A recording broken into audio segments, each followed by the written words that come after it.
Assalamualaikum warahmatullahi wabarakatuh. Waalaikumsalam warahmatullahi wabarakatuh. Alhamdulillah, alhamdulillahirabbil alamin. Wa bihi nasta'in wa ala umuri dunya waddin. Wassalatu wassalamu ala asrofil anbiya'i wal mursalin wa ala alihi wa sahbihi ajmain. Amma ba'du. Puji syukur atas kehadirat Allah yang telah memberikan kita nikmat iman, nikmat Islam, serta nikmat sehat sehingga kita bisa dapat berkumpul kembali pada kajian malam Ahad rutin ini.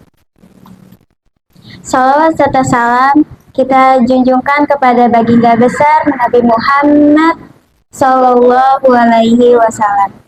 Yang saya hormati kepada Abi Karim selaku pembina Gemaku, dan yang saya hormati Bang Nurholis Majid selaku Ketua Gemaku, dan yang saya hormati teman-teman Gemaku sekalian yang saya banggakan. Oke, alhamdulillah kita kembali lagi pada program Magic Gemaku Islamic Character pada presentasi keempat yang akan disampaikan oleh Kasih yang bertema Pillars of Faith. Sebelum kita mulai acara pada malam ini, mari kita buka dengan membaca basmalah terlebih dahulu. Bismillahirrahmanirrahim. Oke, langsung saja untuk Kasih dipersilakan.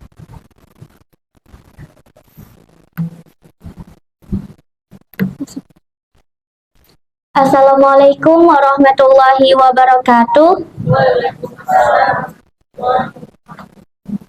Alhamdulillahilladzi an'amana bi ni'matil imani wal islam wa nusalli wa nusallimu ala khairil anam sayyidina Muhammadin wa ala alihi wa sahbihi ajma'in. Amma ba'd. Yang terhormat Abi Guru ngaji kita bersama Abi Karim, dan yang saya hormati Bang Kholis dan kakak-kakakku sekalian.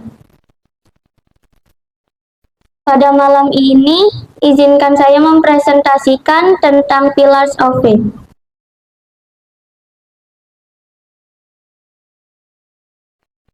Apa sih Pillars of Faith? Pillar of Faith adalah pilar keimanan atau yang biasa kita sebut rukun iman.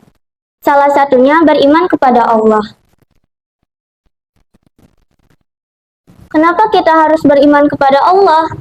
Karena beriman kepada Allah adalah inti dari keimanan seorang muslim dan memiliki banyak alasan penting baik secara spiritual maupun praktis. Di antaranya, 1. Tanda ketaatan dan penghambaan. Beriman kepada Allah menunjukkan pengakuan bahwa Dia adalah pencipta, pemilik, dan pengatur seluruh alam semesta. Keimanan ini menjadi dasar semua amal ibadah yang dilakukan seorang hamba. Dalam surah Al-Baqarah, surah kedua, ayat 2-3 disebutkan, kitab Al-Quran ini tidak ada keraguan padanya, petunjuk bagi mereka yang bertakwa, yaitu mereka yang beriman kepada yang gaib, melaksanakan sholat, dan menafkahkan sebagian rezeki yang kami berikan kepada mereka.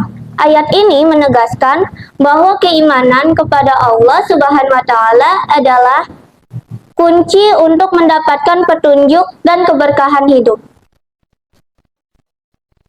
Kedua, menjadi landasan moral dan etika. Keimanan membimbing manusia untuk hidup dengan nilai-nilai moral yang baik seperti jujur, sabar, dan adil. Karena semua perbuatan akan dipertanggungjawabkan kepada Allah. Dalam surah Al-Mulk surah ke-67 ayat kedua, Allah berfirman, yang menciptakan mati dan hidup untuk menguji kamu. Siapa di antara kamu yang lebih baik amalnya? Dia Maha Perkasa, Maha Pengampun. Ayat ini mengingatkan bahwa kehidupan adalah ujian dan iman adalah pedoman utama dalam menjalani ujian tersebut. Ketiga, memberi ketentraman dan harapan. Beriman kepada Allah memberikan ketenangan hati, terutama saat menghadapi kesulitan. Dalam surah Al-Ra'd, surah ke-13 ayat 28, Allah berfirman, yaitu orang-orang yang beriman dan hati mereka menjadi tentram dengan mengingat Allah. Ingatlah, hanya dengan mengingat Allah hati menjadi tentram. Dengan iman, seorang yakin bahwa Allah selalu bersama dan tidak akan meninggalkan hambanya dalam kesulitan. Keempat, sebagai syarat masuk surga. Keimanan adalah syarat utama untuk mendapatkan kehidupan abadi di surga. Dalam surah Al-Bayyinah, surah ke-98, ayat 7-8, Allah berfirman, sesungguhnya orang-orang yang beriman dan mengerjakan kebajikan, mereka itulah sebaik-baiknya makhluk. Balasan mereka di sisi Tuhan mereka ialah surga yang mengalir di bawahnya sungai-sungai. Mereka kekal di dalamnya selama-lamanya. Allah ridho terhadap mereka dan mereka pun ridho kepadanya. Ayat ini menjelaskan bahwa hanya orang-orang beriman yang akan memperoleh kebahagiaan abadi. 5. Pengakuan terhadap keagungan Allah. Beriman kepada Allah berarti mengakui keesaannya atau tauhid, termasuk dalam rububiyah, uluhiyah, dan asma wa sifatnya. Allah berfirman dalam surah Al-Ikhlas, surah ke-112 ayat 1-4. Katakanlah Muhammad, dialah Allah yang Maha Esa. Allah tempat meminta segala sesuatu. Allah tidak beranak dan tidak pula diperanakan, dan tidak ada sesuatu yang setara dengan Dia. Ayat ini adalah inti dari iman kepada Allah, yaitu meyakini bahwa Allah Esa dan tidak ada sekutu baginya. Keenam, membentuk kepribadian yang positif. Orang yang beriman akan senantiasa bersyukur, sabar, dan tawakal karena ia percaya bahwa segala sesuatu adalah kehendak Allah. Dalam surah An-Nisa, surah keempat, ayat 136, Allah berfirman, wahai orang-orang yang beriman, tetaplah beriman kepada Allah dan Rasul-Nya, serta kepada kitab yang Allah turunkan kepada Rasul-Nya dan kitab yang Allah turunkan sebelumnya. Barang siapa ingkar kepada Allah, malaikat-malaikatnya, kitab-kitabnya, Rasul-Rasul-Nya, dan hari kemudian, maka sungguh ia telah tersesat jauh. Ayat ini mendorong umat Islam untuk memperkuat keimanan agar tidak tersesat dalam kehidupan. Kesimpulannya, beriman kepada Allah adalah kewajiban yang memberikan arah hidup, ketenangan, dan tujuan akhir berupa surga. Tanpa iman, manusia akan kehilangan pegangan hidup dan makna dari segala yang terjadi. Allah telah memberikan banyak petunjuk dalam Al-Quran untuk menguatkan iman ini, sehingga manusia dapat hidup sesuai dengan fitrahnya sebagai makhluk. Terima kasih. Assalamualaikum warahmatullahi wabarakatuh.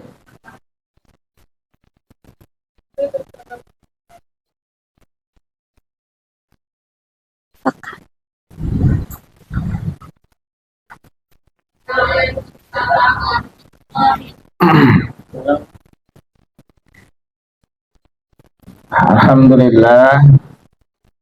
Alhamdulillahilladzi arsala rasulahu bil huda wa dinil haqqi liyudhhirahu 'ala dini kullihi wa kafa billahi shahida. Asyhadu an la ilaha illallah, asyhadu anna Muhammadar Rasulullah. Allahumma shalli wa sallim ala sayyidina Muhammadin wa ala alihi wa man tabi'ahum bi ihsanin ila yaumiddin. Shadaqallahul azim. Fenomena iman itu teorinya ada, cuman ruwet.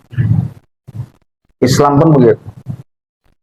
Jadi menjelaskan iman itu enaknya dengan langsung kepada kita, urusannya antar manusia gitu. Jadi kelihatan kelakuannya gitu.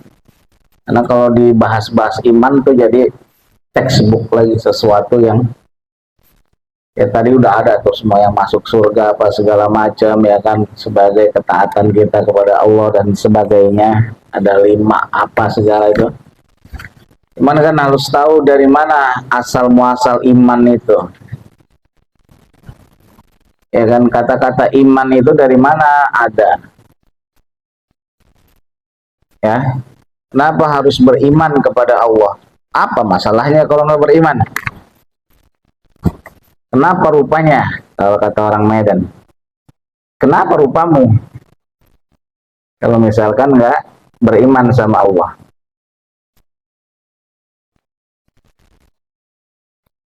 Kamu mau beriman sama Allah atau habis kasih duit 100 miliar? Kenapa?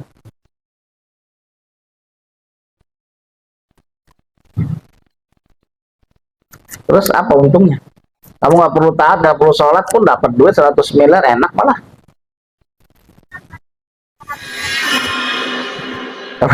Kenapa dia di surga? Iya, iya, iya. Dapat kabar dia di surga. Katanya kan? Baik. Bagus. Itu juga salah satu keimanan deh.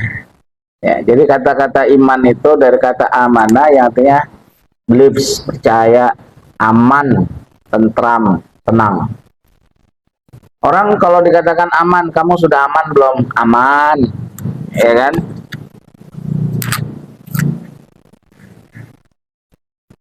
Gimana? Aman? Aman. Perut? Aman? Aman.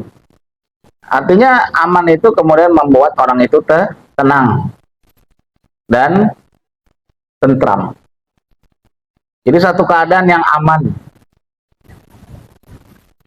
Ada 2. Pertama aman, kemudian yang selamat. Selamat itu Islam. Makanya orang itu nggak cukup dengan sekedar selamat, tapi dia harus aman. Tapi juga orang nggak perlu dia nggak enak kalau dia cuma aman, kalau nggak selamat.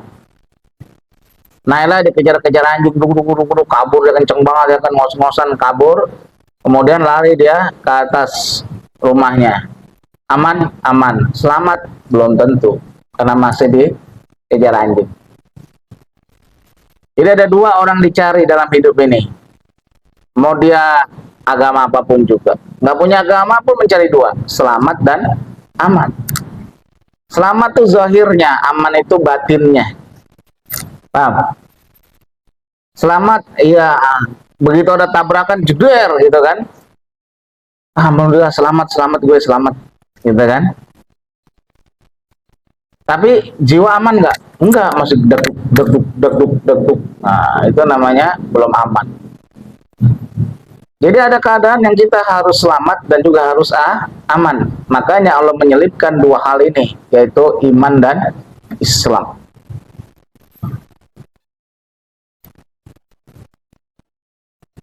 Iman dan Islam. Posisi kelas berapa sih? 2 SMP. 1 SMP, bayangin 1 SMP udah bisa presentasi di Gemapu tentang iman, pillar of faith. Masya Allah. Ya cuman ya SMP ya kan, ornamennya juga SMP gitu kan. Ada gambar pensil, ada tayo tadi, apalagi. Disesuaikan lah kalau misalkan di presentasi di Gemaku ya kan, masa ada tayo, ada segala macam. Harus bentuk yang dia lebih mature, lebih dewasa ya kan. Ya. Tapi itu udah bagus ya. Untuk ukuran anak itu SMP itu udah bagus. Jadi yang dicari manusia selamat dan aman. Nah, kita bicara tentang aman, amanah. Dan kata-kata amanah itu nggak bisa sendiri, harus amanah billah. Dalam Quran selalu begitu, amanah billahi wal yaumil akhir. Harus beriman kepada Allah. Kenapa? Nggak bisa orang itu aman kalau dia nggak bersama Allah. Makanya Allah mengatakan wa huwa ma'akum aina ma kuntum, dimanapun kamu berada di situ ada aku, supaya kita selamat aman dalam segala macam situasi dan kondisi. Ada orang yang selamat, cuman jiwanya nggak pernah aman. Contohnya, di mana? Hah? Dia selamat, cuman nggak pernah aman. Selalu gelisah. Ya kan? Dia aman bener. Enak bener tidur. Cuman tiba-tiba nggak selamat. Bedar. Jadi kondisi ini adalah dua mata sisi uang yang selalu berada dalam diri manusia. Sebenarnya manusia itu mencari keselamatan dan keamanan. Islam itu menyelamatkan kita, ya kan? Keimanan itu mengamankan diri kita. Kalau kita beriman sama Allah, artinya sama Allah lah kita hanya akan aman, tentram, damai. Dan kalau dikatakan aman juga, berarti kita tuh merasa aman dalam melaksanakan perintah-perintah Allah. Tidak ada yang namanya satu tolakan, satu penolakan untuk melaksanakan perintah Allah. Aman, aman. Disuruh ini mau nggak? Aman, gitu kan? Itu namanya beriman kepada Allah. Karena manusia kalau nggak beriman sama Allah, maka semuanya yang dilakukan itu sia-sia. Sia-sia. Fa'ahbata a'malahum. Maka Allah akan hapuskan segala amal mereka. Itulah yang membedakan. Satu iman itu, ya kan, kalau kita nih berpikirnya hitung-hitungan pahala, kalah kita sama Steve Jobs, kalah kita sama yang namanya siapa? Windows, Bill Gates. Bermanfaat nggak dia? Nih, laptop, ya kan, handphone, iPhone, iPhone-nya si Naila itu. Seluruh dunia mau menggunakannya. Windows apalagi, orang sudah adiktif, nggak bisa lagi kalau nggak pakai Windows, betul nggak? Pakai apa segala macam, kayaknya anak pakai Windows. Berjuta-juta karya orang diciptakan dari dia punya internet. Tapi selama dia nggak beriman, maka haba'an mansyura. Amalnya itu terbang seperti debu-debu. Nggak berguna. Dia menyumbang berapa saja, itu nggak berguna. Ia berguna di mana? Di dunia. Tapi di akhirat tidak berguna. Dia bermanfaat di masyarakat. Dia menyumbang pun bermanfaat buat masyarakat. Tapi itu di dunia saja. Tapi di akhirat nilainya semua nol semua. Tapi bayangkan Allah katakan dalam surat Al-Kahfi bagi orang-orang yang beriman. Innal ladzina amanu wa 'amilus salihati inna la nudhi'u ajra man ahsana amala. Sesungguhnya orang-orang yang beriman dan beramal soleh, la nudhi'u ajra man ahsana amala. Tidak akan Allah menyia-nyiakan amal ibadahnya. Amalnya itu nggak disia-siakan sama Allah sekecil apapun. Tapi orang itu tanpa iman sebesar apapun maka dia akan sia-sia. Bayangin tuh. Jadi betapa pentingnya namanya iman.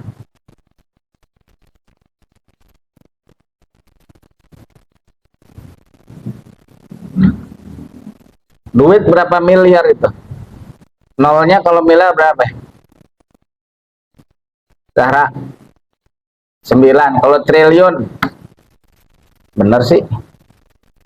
Iya nih. Hah? Kalau juta berapa? Hah? Juta 6. Berarti kalau misalkan nolnya 6 berapa? Juta. Butuh apa di depannya? Hah? Butuh bilangan. Jadi manusia itu ibaratnya dia mengumpulkan nol aja, nol, nol, nol. Banyak nolnya ya, miliaran, triliunan. Tapi kalau nggak ada satu angka di depannya, nggak ada apa-apanya kan, nol doang. Kayak rekeningnya siapa? Nol.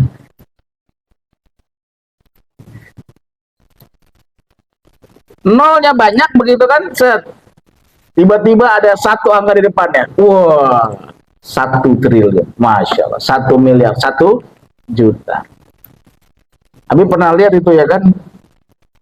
Lagi cek rekening, bukan pakai ini handphone. 5,18200. Berarti 5 juta dong, banyak banget nih. Siapa yang transfer gitu kan? Lihat lagi, oh nolnya kurang 1. 5.182. Nolnya kelebihan 1. Tapi bahagia kan? Karena ada bilangan di depannya. Kalau nol semua coba. Nol, nol, nol, nol. Ini kok banyak nolnya semua, nggak ada bilangan.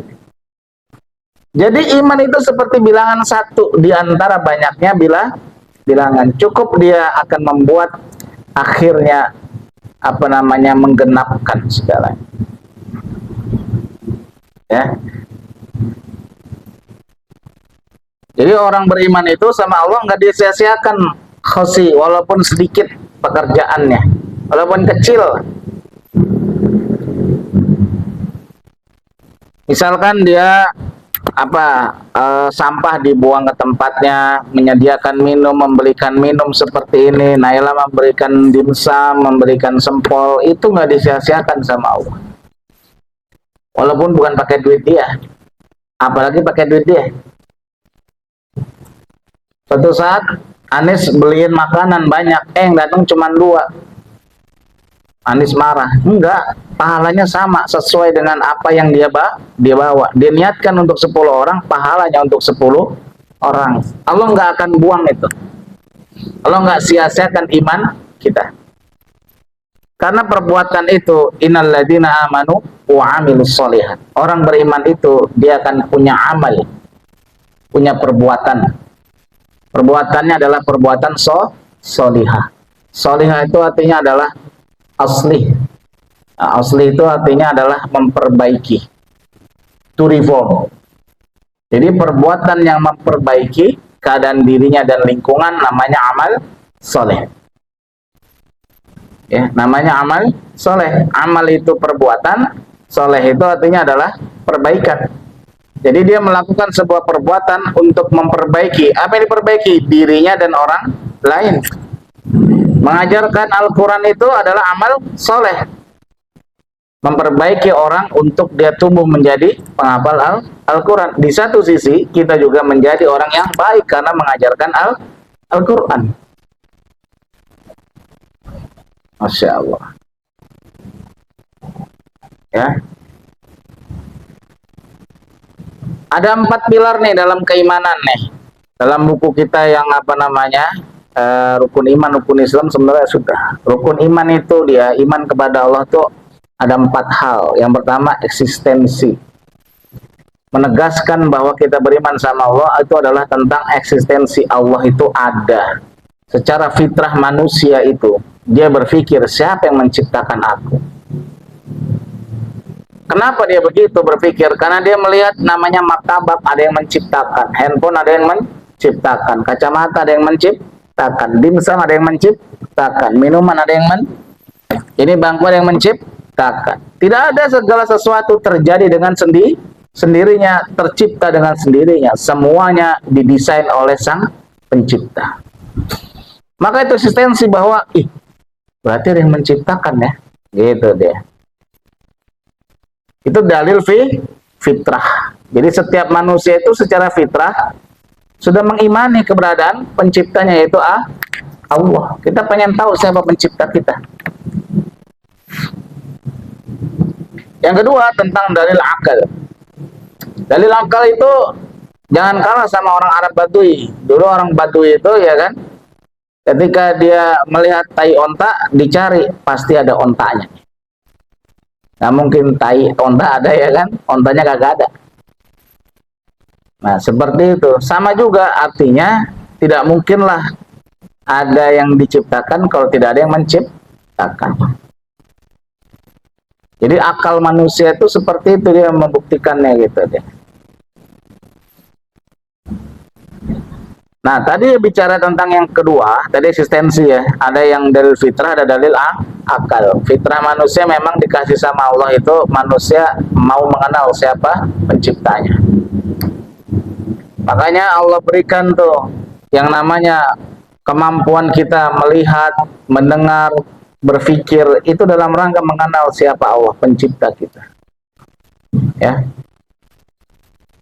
Yang kedua tadi tentang rububiyah. Kata rububiyah ini adalah kata Rabbi. Rabbi. Rabbi itu apa? Ada dua identitas Allah di dalam kehidupan manusia. Pertama, Rabbi itu artinya adalah Allah ditinjau dari zat yang dia memelihara, mengatur segala apa yang diciptakannya. Jadi Rabbi itu adalah Allah sebagai sang pengatur, sang pemelihara. Kenapa demikian? Karena Allah itu setelah menciptakan, dia akan memeliharanya. Allahul ladzi khalaqakum, setelah diciptakan, Allahul ladzi khalaqakum tsumma razaqakum. Kemudian Allah pelihara dengan maintenance-nya, dengan diberikan rezeki.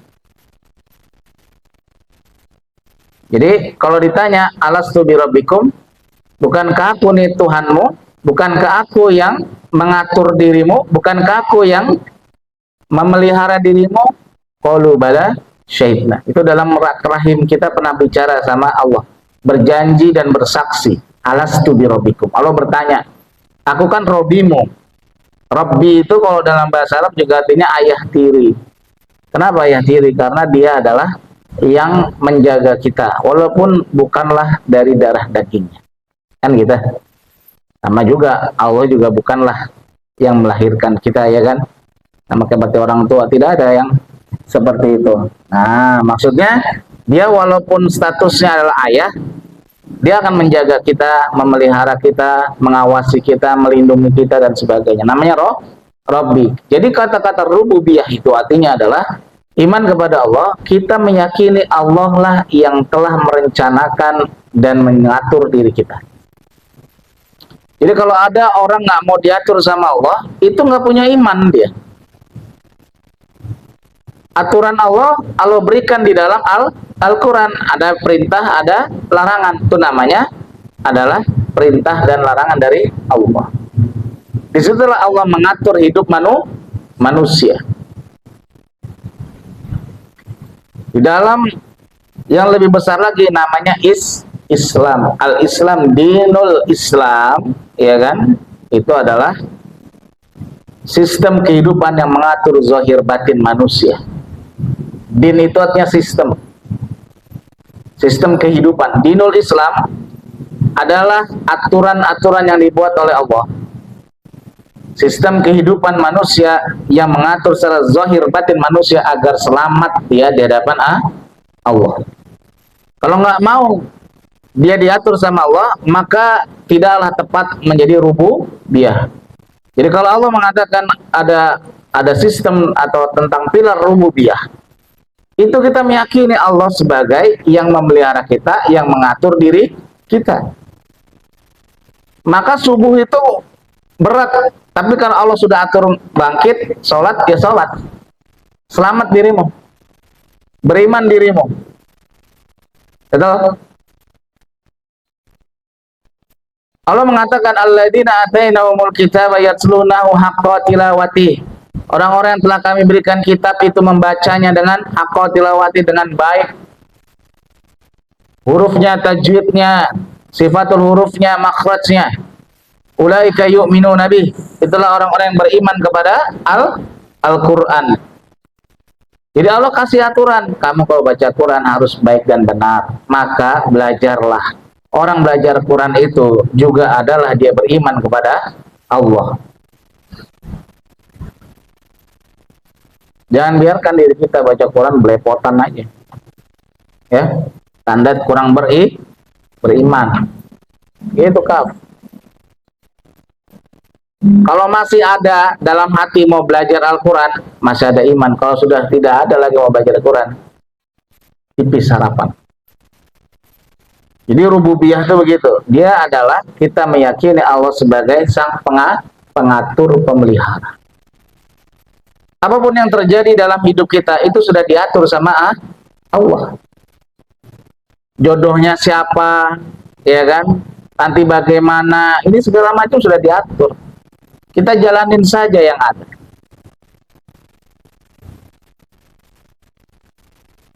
Seperti kejadian Pak Son Haji, ya kan, Allah sudah atur itu, dia nanti dihina, cuma nanti dapat yang banyak.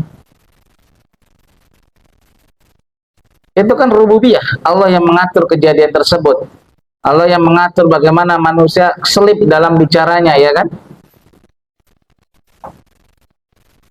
Luar biasa itu. Namanya rububiyah. Uluhiyah, ya tentu dari kata ilah, Allah artinya adalah sang pencipta. Allah yang menciptakan semua. Menciptakan kita, menciptakan langit dan bumi, menciptakan matahari, bulan, dan sebagainya. Dan karena Allah yang menciptakan itu semua, maka hanya Allah lah satu-satunya yang berhak dan patut kita ibadahi. Kita nurut sama Allah. Namanya uluhiyah. Nggak ada lagi nih. Uluhiyah tuh wahid aja deh istilahnya. Nggak ada lagi istilahnya bos kita yang paling hebat kecuali Allah. Yang wajib kita taati, patuhi, dahulukan, prioritaskan itu adalah Allah. Itu uluhiyah. Iman itu. Jadi kalau misalkan masih banyak apa namanya Naila, aduh besok ujiannya malam ini kalau mati gimana? Emang besok hidup loh? Kan belum tentu, ya kan? Besok ujian belajar juga kagak, jalan-jalan paling. Ya besok mau kemana? Jadi banyak sekali kita sekarang. Mana yang kita dahulukan, mana yang kita prioritaskan? Nggak jelas hidup kita ini. Uluhiyah kita kemana sebenarnya? Coba kalau kita di rumah malam-malam itu ngapain kita? Apa yang kita lakukan? Nggak jelas kan? Gaje Gemaku Junior. Iya nggak jelas. Apa yang kita perbuat, apa yang kita nggak ada prioritas dalam kepala kita tuh nggak ada. Masya Allah. Maka bersyukur dikasih pengajian, ada prioritas, ya kan? Oh ini ngaji, udah jadi belum? Frame dan resumnya. Siapa lagi kemarin yang udah presentasi? Siapa? Udah jadi belum? Besok jadi. Kalau belum ada yang jadi, yang presentasi tidak dilanjutkan dulu. Biar aja. Kebiasaan buruk menunda-nunda. Wala taqulanna li syai'in inni fa'ilun dzalika ghadan. Jangan kau katakan akan kukerjakan esok hari. Itu juga orang beriman. Apa dia? Uluhiyah. Esok hari, ya gue kerjain besok deh. Kalau dia tahu uluhiyah Allah, ya kan, Allah itu menciptakan juga mematikan. Ada yang bisa jawab nggak? Kenapa di dalam surat Al-Muqtadi Allah mengatakan Allahul ladzi khalaqakum tsumma razaqakum tsumma yumitukum. Allahul alladzi khalaqal mauta wal hayata liyabluwakum ayyukum ahsanu amalan. Kenapa kematian didahulukan dibandingkan kehidupan?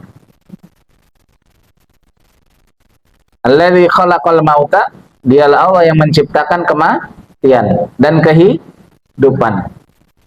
Kenapa enggak? Harusnya kan Naila hidup apa mati dulu?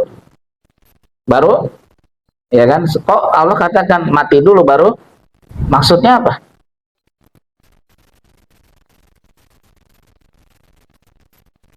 Di mana kita belajar keimanan kepada Allah tentang ayat tersebut? Alladzi khalaqal mauta wal hayata liyabluwakum ayyukum ahsanu amala. Kenapa nggak Allah katakan hidup dulu baru mati, tapi mati dulu baru hidup? Orang yang paling pintar matematika di sekolah juga bingung jawab. Ranking 1, ranking 2, yang cum laude bingung jawab. Karena kecerdasan Quran itu dia bukan kecerdasan matematik, bukan kecerdasan hitung-hitungan. Dia kecerdasan tentang bagaimana memahami hidup. Jadi yang mau diajak itu bagaimana memahami hidup kita ini. Nggak perlu tergiur dengan namanya apa namanya itu prestasi-prestasi akademik yang akhirnya kalian nggak paham apa-apa ujung-ujungnya. Ya, sertifikat cuman menunjukkan bahwa kalian pernah belajar, pernah lulus. Belum tentu pernah belajar. Gitu. Kenapa Lel? Kenapa mati dulu? Baru hidup? Jauhan ya? Maksudnya kejauhan kalian masih muda, nggak mikirin mati sih. Tapi ayat itu ada kan bukan buat orang tua, bukan orang ini. Semua anak muda, apalagi milenial, udah memikirkan ini Kafka. Kenapa, Zara?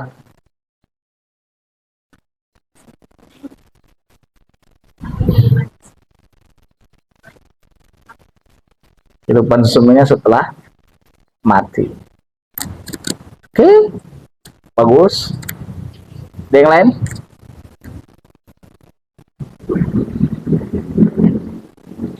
Ada ya? Apa ya? Berarti mana dulu yang disuruh perhatikan? Kematian atau kehidupan sama lo di situ? Kenapa disuruh memperhatikan kematian? Kalau kita memperhatikan kematian, kehidupanmu pasti bagus. Tahu nggak tuh? Orang yang memperhatikan kematian, kehidupannya akan bagus. Makanya lo dahulukan itu. Alladzi khalaqal maut. Kuciptakan kematian. Kuciptakan kehidupan. Maksudnya apa? Orang yang dia memperhatikan kematian, hidupnya akan bagus. Nyambung sama Zahra tadi ya kan. Setelah kematian yang baru ada kehidupan. Baru mikir dia. Baru nyesel dia. Ngapain aja gue nggak ngaji, ngapain aja gue, ya kan? Nyesel nggak datang ke Maku, nggak bisa baca Quran, nggak ada hafalan, nggak ada perhatian sama Al-Quran, nyesel kamu. Betul tidak? Kenapa orang menyesal? Karena terlalu memperhitungkan kehidupan, tapi tidak memperhatikan kematian. Tapi orang yang memperhatikan kematian, dia pasti hidupnya baik.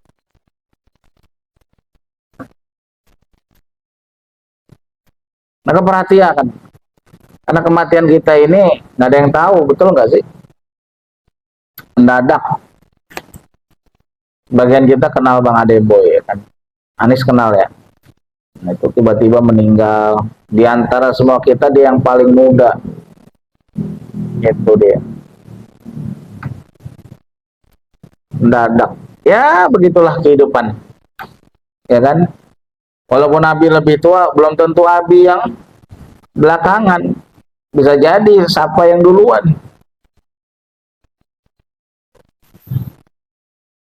Kalau nggak mau yang duluan ya sudahlah. Biarlah Naila yang depanan. Tadi apa tuh? Pertama, eksistensi, rububiyah, uluhiyah.